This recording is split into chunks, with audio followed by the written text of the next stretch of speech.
When I tell you your government hates you and does not care if you, I am not even remotely being hyperbolic. The Trump administration won't release October job reports numbers, but pretty sure we're in a recession. The only thing propping up our entire economy right now is AI, and that bubble is showing many signs of poppage. People are struggling right now. And yet, the Tennessee Valley Authority, the TVA, just gave themselves massive bonuses for the holidays while their consumers are paying not only higher rates for basic electricity, but also are being told to anticipate rolling blackouts. This is deadly. We don't deal with this kind of stuff very often, but I remember in 2022, there was an actual blackout in South Carolina where my parents live. I was home for the holidays, and it was quite scary. We didn't have power for, I think, 3 days. My niece was a baby. She was so young, she couldn't even be wrapped in a blanket and left alone to sleep yet. And it was quite terrifying. And not only was it terrifying, but there was nowhere to go. Nobody had heat. Nobody, as far as hotels around us,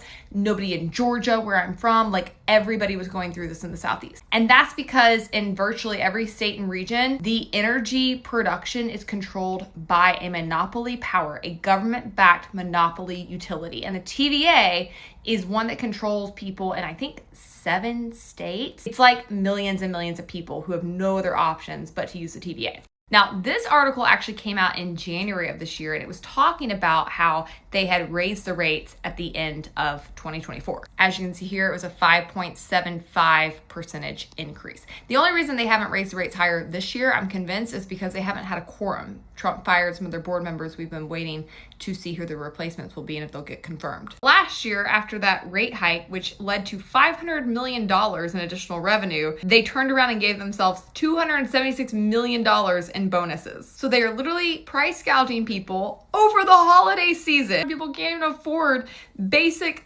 living necessities, much less the holidays. And then they take that money and they gave themselves bonuses last year, and they're doing it again this year. This year it's $260 million in bonuses to their 10,900 employees with a median payout of $10,000. And they claim they have to do this to retain talent, which weird how nobody in the market seems to have to do that to retain talent, but the government does. And they also say the bonuses are based on them keeping costs low and reliability and financial health, none of which they have achieved. Their main mission is supposed to be providing consumers with affordable energy, which is an essential good. Instead, they waste money all the time trying to do green energy BS that cannot support the grid, trying to get contracts to control broadband as if we want them controlling anything else, and failing to develop nuclear when given the opportunity, which is something that is an existential need for our country.